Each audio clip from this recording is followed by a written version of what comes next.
Thank you. Good morning, everyone, and welcome to the Rock in Pound Town. The title of my message today is A Messenger Was Sent. We hear expressions, he's just a messenger, but messages are important, and we need to remember that. A message is a communication from one person to another, and messages come in a number of ways over the years. First of all, it was the pigeon. Do you remember the pigeon taking the message around and tied to his little claw? Morse code. I never learnt it, but I'd seen it often on TV. Then it was the phones. I remember the excitement in our house when the phone arrived and we were able to phone different people and be in communication. Letters. Do you remember the days of writing letters? My sister and I were overseas for 16 months. And in those 16 months, every week, we wrote home about 16 pages of letters to the family. Telegrams, SOSs, more up-to-date messages come in email, WhatsApp, person to person, where I ask someone to pass on a message. Won the lotto, that's a message that will go around very quickly. Good messages, not so good messages. Send messages, happy birthday messages, happy Christmas, New Year. We can think of lots of ways. Today's message is about a messenger with an urgent message. We're not told the name of the messenger, not told if he was tall or short, muscular, good-looking, not so good-looking, old, young. His title is of no importance, whether he was Queen of England or the Duke of, no, it can't be the Duke of Edinburgh, he's passed away. Presume a male, but it doesn't really matter. Here was someone who was willing to go on behalf of his friend. His friend was very sick and near death, and only Jesus could help. And someone needed to go and give the message to Jesus. Others were looking after the sick man. Some would bring food, some provided treatment, some provided comfort for the family. Each person was important for the well-being of the sick man. And each one was helpful, but not as important as the one who was to take that vital message and who went to Jesus. He went because he was asked to go. An earnest appeal from the family of the sick man. We need someone to go and tell Jesus and say, Lord, the one you love is sick. We need someone to ask him to come. Will you go? The question came from two sisters, and we know the story, Mary and Martha. Living in Bethany, they would have gone themselves, but couldn't leave their brother's bedside. They needed someone to go for them, and not just anyone. Not just anyone could. Some were busy, some didn't care, some didn't know the way, some were too tired, others were inexperienced on the path. Not everyone could go, and not everyone would go, but the message was urgent. This was no small request the sisters was making. It was a request of life and death. They needed a diligent ambassador who knew where to find Jesus, someone who would not quit on the journey, someone who was convinced of the urgency that Jesus must know how sick their brother was. They knew of such a person that was trustworthy to deliver that message to Jesus, and to that person the sisters went. So Mary and Martha sent that someone to tell Jesus, Lord, the one who you love is sick. Not the one who loves you. It's the one who you love. It didn't depend on the love that Lazarus had for Jesus. It depended on the love Jesus had for Lazarus. That someone carried the request. That someone walked the road. That someone knew where to go to find Jesus. went to Jesus on behalf of Lazarus, and Jesus responded. How important was the person in the healing of Lazarus? How essential was his role? After all, we could say Jesus knew all things. He would know Lazarus was sick, near death, but only responded when someone came with a message that someone you love is sick. When Jesus heard this, he said, "The sickness will not end in death. This is for the glory of the Son of God." And we read that in John chapter 14 and verse 4. Would Jesus have responded if the message had not arrived and been given to him? We have no guarantee. One thing we do know is that the power of God was moved by the prayer and by the request. Prayer is essential in the ongoing warfare. Pray for your brothers and your sisters. Pray for the body and pray for the leaders. It is so important, particularly in these days. And as Barry so well said, there is so much against us. The phrase of the messenger gave to Jesus, "Lord, the one you love is sick." He does not base his request on the importance of Lazarus. Yes, Lazarus must have loved Jesus deeply, but base his request on the perfect love of the Savior. The power of prayer does not depend on who makes the prayer or the flowery words. You can stammer and stutter, it doesn't matter. Depends on the one who hears the prayer. And the anonymous messenger was heard. The answer Jesus gave after receiving the message, the sickness will not end in death, but for the glory of God, that the Son of God may be glorified through it. To glorify Jesus Christ, the Son of God, that was the purpose of the illness and the death of Lazarus. Yet when Jesus heard Lazarus was sick, he stayed a further few days. We would kind of throw up our hands. What's going on in his place?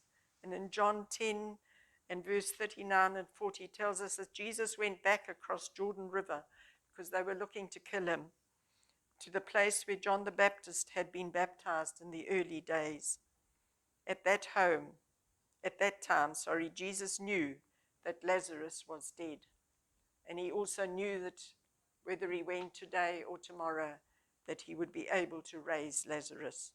Jesus even said to his disciples, verse 14, Lazarus is dead. He's telling them clearly, and I'm glad for your sakes that I was not there. Why would he say that? And the Bible tells us that you may believe. Sole purpose was that his disciples would believe, not some unbelieving Jews that are standing by the wayside. Yes, his disciples were walking with him daily. His disciples were listening to his teaching. His disciples were seeing his miracles. These disciples, according to the Lord's word, did not believe.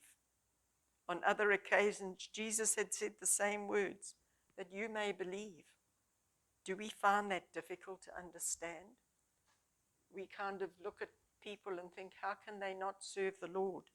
But here are the disciples in Jesus' presence, and they're not believing fully. The disciples who were living in continuous contact with Jesus, listening and teaching and witnessing all the miracles, walking life 24/7 with him. And yet, they did not have faith. After all, had they not left everything to follow Jesus? Had they not given up the security of their income?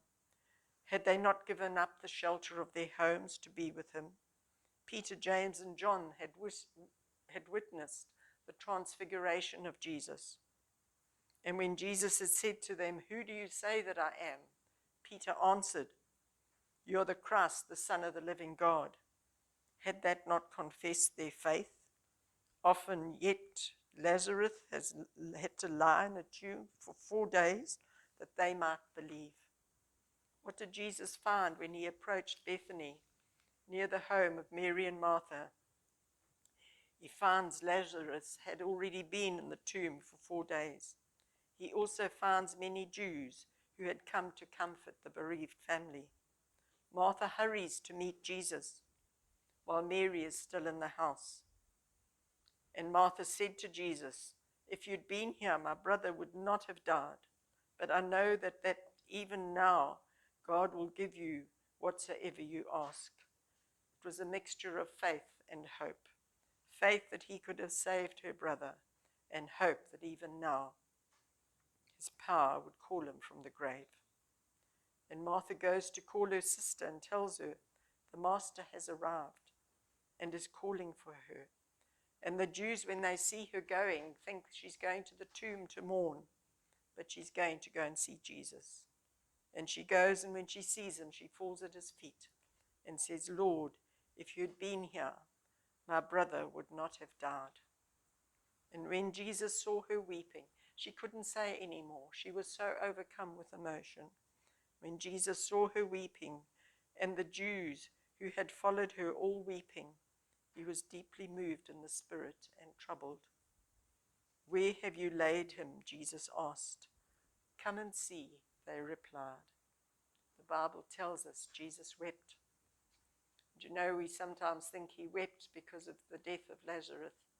I believe he wept at their unbelief and at their troubled ways. Jesus wept because of their unbelief. And Jesus arrives at the tomb, and by this time there's a stench because he's been there 4 days. Did I not say to you that if you would believe, you would see the glory of God? So they take the stone away where the dead man was lying. Then Jesus prays, "Father, I thank you that you've heard me, and I know that you always hear me. But because of these people who are standing by, I said this, that they may believe that you have sent me." Sometimes when Jesus tells us to do something, we don't quite agree with it, and so we don't hurry up to do what he asks us to do. And we're hoping that in the meantime, God will have all the facts right, because after all, what he's asking is not right. Now, Martha was about to be given the opportunity to see her faith in action. You would think she would hurry towards the stone to help, but she stood still and even discouraged those that were ready to move it. Looking at Martha's disappointment, do we not see mirrored our own disappointments at time, each day waiting, making it harder to have faith and to believe that God is going to move? And the Bible tells us Jesus cried in a loud voice, and I believe that voice was loud enough to be heard all over. Jesus cried into the darkness of the cave. Jesus cried into the cave of the one who was sleeping. Jesus cried out, "Lazarus, come forth." And life came out.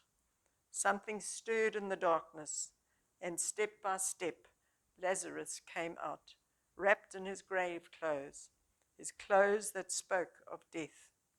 What part of our lives speaks of death that Jesus is calling into your heart, into that part that is dead? Is it a lack of joy, depression? Is there a relationship problem or lack of faith? Something bothering you, not able to praise as you want to? You know. God is saying, death come out of that and life will come forth. Jesus said, "Unloose him," and bit by bit those bandages were unwrapped. But you see, Lazarus couldn't do it because he was still tied up in the bandages. Lazarus needed his friends to untie him. And that's why we have fellowship. That's why we need the body. Because when we have the problems, we need someone around to help us unloose, to stand next to us, to pray with us, to put their arm around us and to show the love of Jesus. We learn a little by little. We learn precept upon precept. We learn line by line. And each step of the way, we come looser and looser of that which is bothering us. All this because a messenger was faithful to deliver a message. Our lives are a message. Does it matter your name? Does it matter the size? Whether you're tall or short, if you have a title or not, degrees or not, male, female, young and old, you willing to go? Are you willing to go and be that messenger to whoever Jesus is sending you? He went because he was asked an urgent appeal. Someone to tell Jesus and ask him to come. Busy, don't know the way, too tired, inexperienced on the path. Not everyone would go. Not everyone thinks the message is urgent. Not everyone willing. Just forget about it. Others have had the ways to help a sick man, food, treatment, and comfort the family. Each is important, and the well-being of the sick man. Someone was diligent and wouldn't quit on the journey, convinced of the urgency, walked the road, carried the message, knew where to find Jesus. How important are you to being that messenger? The faith of the messenger, the faith of Mary and Martha, all tested. But Jesus, because of their unbelief, showed them. And Jesus, maybe you find it difficult to believe. Maybe there's something that's going on and you're just thinking, Lord, what's going on? Please raise me up. And Jesus is speaking into that darkness, and life is going to come forth. Amen.